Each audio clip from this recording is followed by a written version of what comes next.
Turn to our weather. Paul's with us, and Halloween's going to look a lot different this year, but let's hope the weather is not going to be too different. Just warm for late October, which is how the whole month has been. This is going to go into the record books likely as the second or third warmest October on record in the Bay Area, both for downtown San Francisco and for San Jose, which are the spots where we have the longest period of record keeping. Weekend's going to bring us a lot of sunshine, still some smoke and haze on the horizon, but the air quality shouldn't be too bad.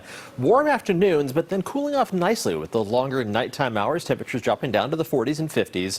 The elevated fire danger is going to still be with us. Conditions are still dry, so even with the lack of very strong winds, we're going to have to keep a close eye on that until we can get some rain around here. It's not going to happen over the weekend. Humidity levels were low today, but the wind not that strong, and where it picked up a little bit more, it was an onshore breeze, so temperatures in the city struggled up into the low 60s. Let's take a look at humidity values as we head through tonight, and a nice recovery even for inland portions of the Bay Area. It's not what you would call a humid air mass, but we'll take anything above 30 to 40% in terms of allowing some of the fire fuels to absorb some of that moisture. And any offshore component of the winds is going to be localized, and it's not going to be very strong, which is good because during the daylight hours, as we warm up with inland temperatures into the 80s, the humidities drop down into the teens, which is still a very, very dry atmosphere.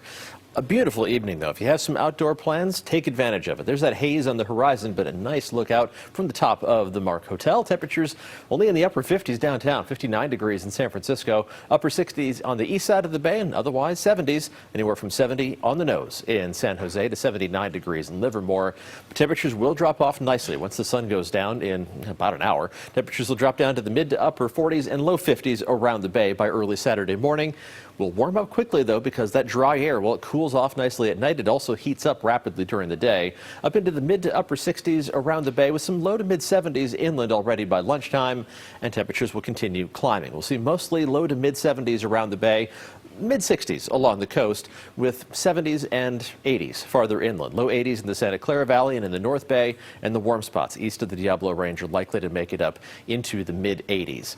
Now keep in mind, I mentioned the sun goes down in just about an hour or so. By this time next week, it'll already be down because daylight saving time actually comes to an end as we head into the weekend. Don't want to get that backwards because you turn the clocks back, you get an extra hour of sleep. And a reminder, do check your smoke alarms, check the batteries there just to make sure those are operating properly.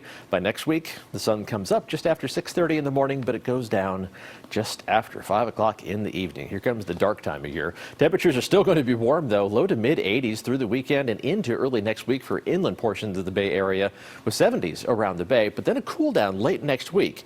We'll talk about if that cool down is going to be accompanied by any rain chances.